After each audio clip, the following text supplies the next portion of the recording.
I remember growing up in like the early 360 days. And when you look on like forums, when you go to like, what G4 used to be, right? And say they're like when the Halo was a thing, Halo 3, and they will legitimately just talk about the game Halo.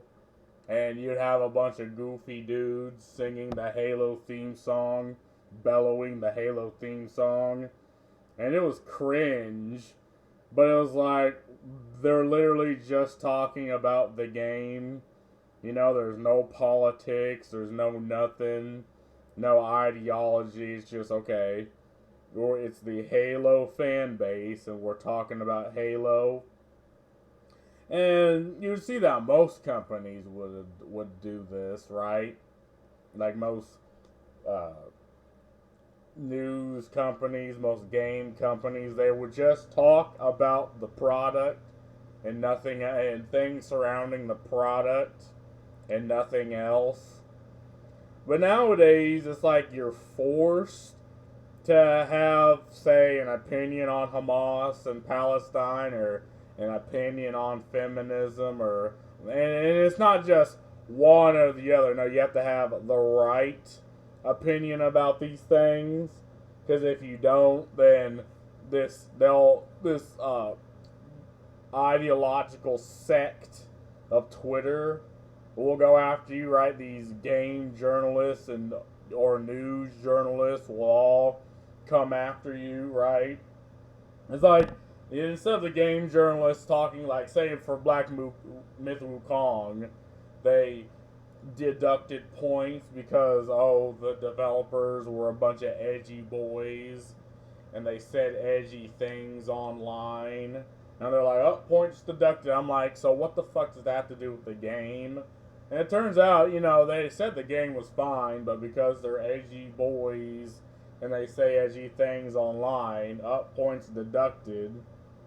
And people see this and they're like, what the fuck are you talking? What is this? And it's like, we knew the credibility of game journalism was in the garbage, but now they're not even trying to hide this fact. Like, it's like they wear it like a badge of honor. They're like, yes, we know our credibility. We know our journalism is in the fucking gutter, and we're just gonna ride this gutter to the fucking sewer. So, Black Myth Wukong, no feminist propaganda, no COVID-19 discussion, email is real. So, again, what you have is the forum of Black Myth Wukong being like, oh, hey, let's not talk about clearly controversial topics. And there's a long list of things you're not supposed to talk about, but see, they hyper fixate on the current day issues. Why the fuck does that keep coming up? See, I go up here, I go down here, fuck off. A report document regarding coverage for the upcoming Black Myth Wukong has been floating around the internet, making very strange demands from creators in order to receive a code. It seems almost too absurd to be true, but now I have been able to confirm with the US-based creator. I trust that it is a fact. A Google document attached to the email said the following about the coverage. Enjoy the game. Don't. Do not insult the influencer players. Do not use offensive language. Do not politic nudity. I mean, again, it's a Chinese game from China, so this makes sense, right? Like, you don't need to talk about. And what do you mean? It seems too absurd. What do you mean too absurd? Right? Like, this used to be how most things were done in the past. Like, what? Do you want them to talk about feminists? Right? Or fetishization? Right? Do you want, like, are they supposed to do this? I discuss content related to China's game industry policies, opinions, news, etc. Yeah, they just want people to talk about the game, right? And there's a lot to talk about. I mean, Black Myth Wukong, I think I'm about a fourth of the way through. Like, there's a lot to talk about the game. That does not include any of this, right? But for some reason, that's absurd. It's like, this email was not sent to journalists. as some of them have said, it's fake based on that, but it was for creators only.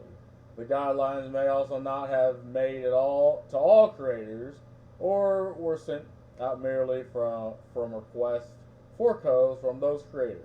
There is no NDA required to accept the code. Yeah, I mean, they're sending them to like YouTubers or like giving, you know, content creators early access to the game, and they're not giving it to journalists because they know what journalists try to do to the game or try to do to the company, try to smear it. They're like, yeah, we don't need y'all anymore. I confirm this by talking to the creators I trust and seeing an actual screen share of the email and a lengthy ensuing back and forth, which ended with a link to this document with the banned topic list along with the actual Steam code. There appears to be other streamers starting to confirm they received the same email with the working code for the game. It's not clear how many creators this was sent to. Yeah, I mean, why do you care? Like, why is this a problem? It's like, okay, don't talk about divisive bullshit. Do not attack your customers. Just play the fucking game and talk about the fucking game. Like, why is that so outlandish?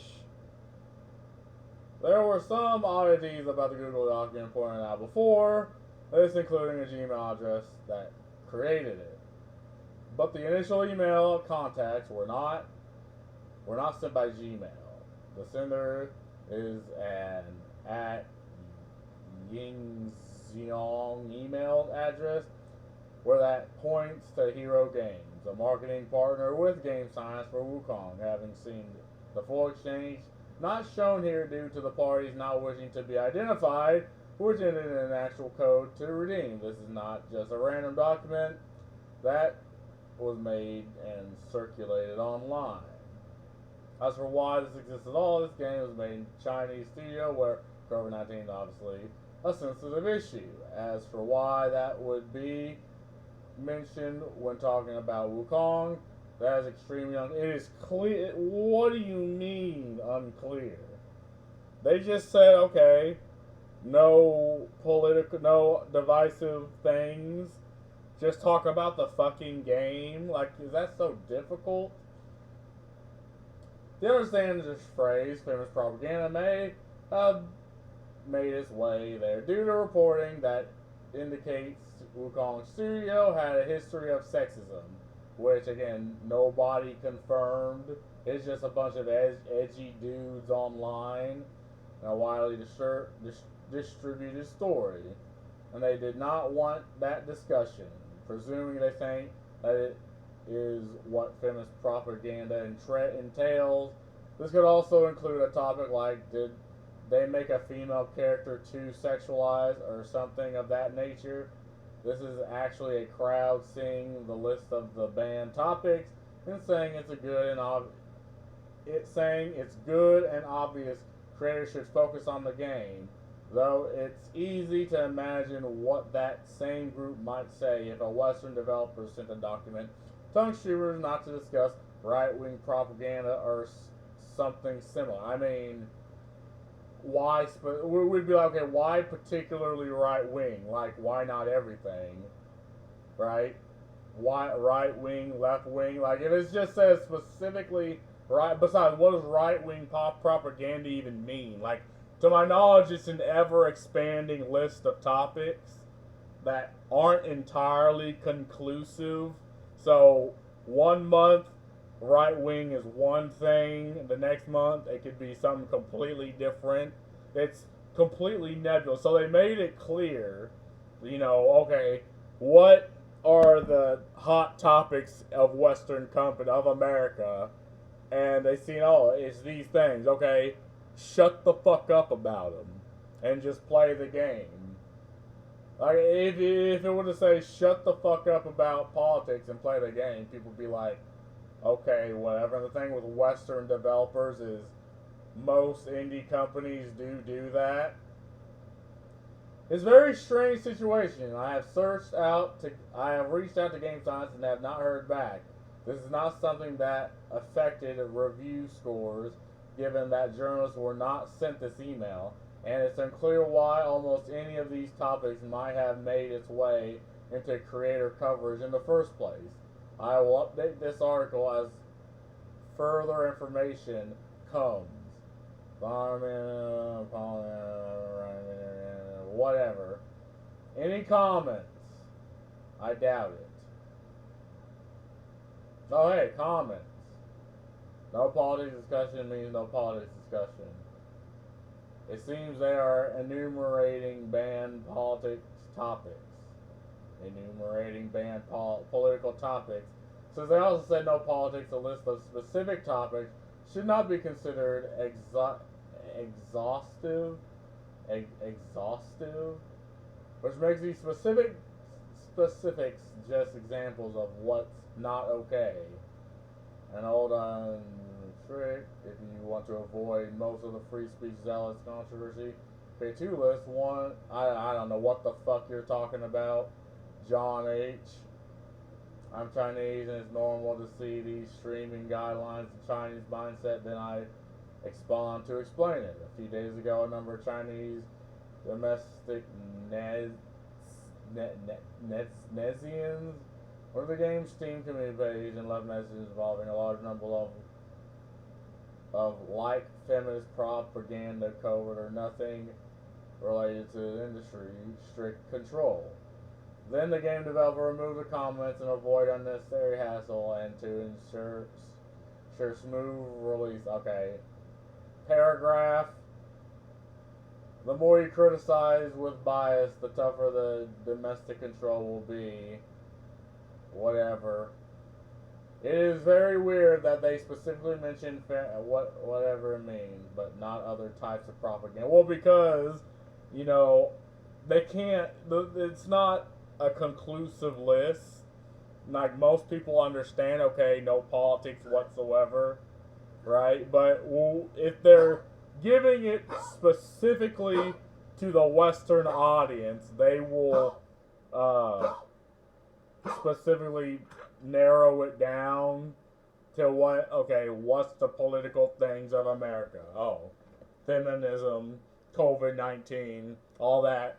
So it's just them narrowing down the fucking, like, if you want the whole fucking list of things that could possibly be political, right? Like, it'd rival the Bible in word count. You just want to stop with the political piling on, will ya? Tell streamers not to discuss right-wing propaganda. Why don't you say left-wing I mean, again, people are taking their stance on one way or the other, but I completely know what the fuck they're talking about. The answer, my dear neighbor, is rather obvious. They made reference to the same group of people in the article who say no issues with the list, including the specific word choice of feminist propaganda, as we see with current election cycles in the United States. The people who viewed equal rights for women as feminist propaganda rather than common sense are on the right, not the left. Therefore, their statement about right-wing propaganda makes sense, as they're referring to the group of people by far more likely to refer to it as okay, people are all in the fucking lead. You're right, it is rather odd to specifically tell people not to talk about their personal politics and grievances. I think the game would have been exponentially more successful if it had included modern day politics to remind us of feminist idea, LGBT grievances, and the fight for reparation. Yeah, totally. I think this guy's just fucking around, but yeah, because this is what people in. There's this game called Dustborn that comes out. Man, I gotta do a fucking video on that game. Like, there's never been a game that just kept me up at night on how garbage the game is until I played fucking Dustborn. And I just need to make a whole nother video about that. But again, I don't see why this is, like, what more do you want to add to this? Like, sure, just, if you want to add to this, I wouldn't mind. Like, they even said, don't talk about the Chinese policies or whatever, which again makes sense. But anyway, I think this is fine, and the game's already out. But I just find it weird that they do the thing where they fixate on 2 or 3 things that they have a problem with, except the overarching idea, which is no fucking politics. Just talk about the goddamn game. But anyway, that's all I gotta say about this. Peace.